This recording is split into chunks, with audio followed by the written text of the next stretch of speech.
You and I, we carry, every time I see you. Yeah, you gotta have. Always have a journal with you.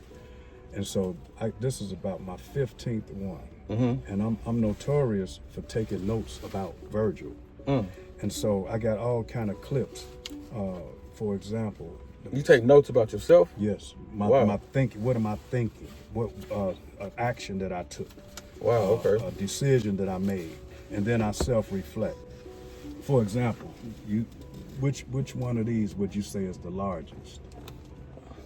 I'm gonna say, I would think the one on this hand is.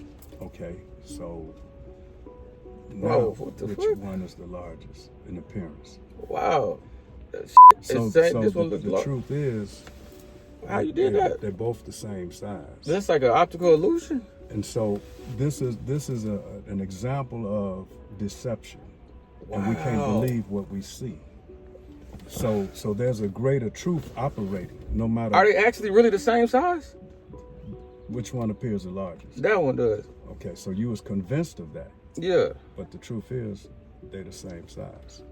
Yeah, I was talking about Omarion, like one of my favorite personalities, because like his spirit of just unbotheredness. And I remember, for a while I was like, man, Omarion level unbothered. I would seek to Mindset. emulate that, but I wasn't actually unbothered.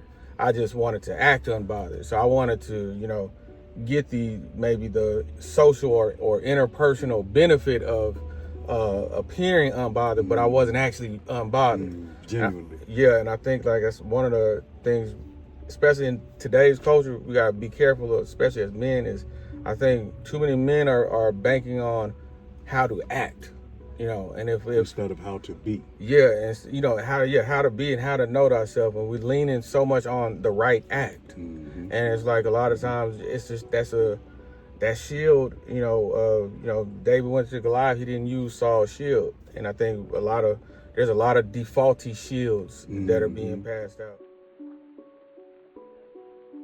I use this as a illustration to me that seeing is not believing. Wow. We Man. walk by sight. But those of us who've been transformed with a renewed mind, we walk by faith. Man. And so when you sight walking, you're going to be depressed. You're going to be frustrated. You're going to allow the vicissitudes of life, issues, crisis, to determine the decision-making process that you invoke on yourself. Okay. You invoke decisions based on what you see and what you believe. Your belief system determines everything you do. Christ said that the 11th commandment, he introduced the 11th commandment before he ascended. It's by this men will know that you belong to me, if you love one another with the same love, the same example and demonstration that I showed you. Patience, forgiveness, meekness, temperance, kindness, gentleness, forgiveness. That set me free. Man, definitely I'm seeing I always feel a little bit lighter.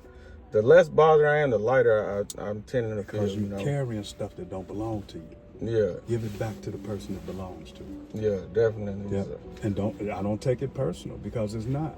Yeah. So I don't give that any energy, so it doesn't throw me off balance.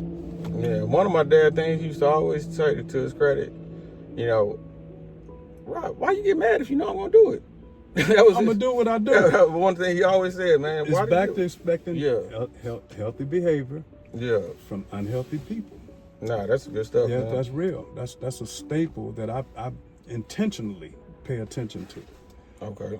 Anything abnormal happen within a relationship, this is not that person. They're outside of themselves. So why am I taking it personal? That don't belong to me. Nah, that's real. Yeah, because they infect you with the same sickness. Man. If you allow it. One of the most dangerous ideas out right now is matching energy. Because if I match energy, then you have to be a man for me to be one. Or you have to be a woman for me to be a man. You have to be, righteous for me to be righteous. If I match energy, then all you got to do is come and, be on some and you got control over me. Got control. We all have, holes in our philosophy that could be refined. But this one guy, man, I got a zero tolerance policy, nigga. Wow. Any white boy ever utter the N-word, nigga, around me, it's going down on the spot.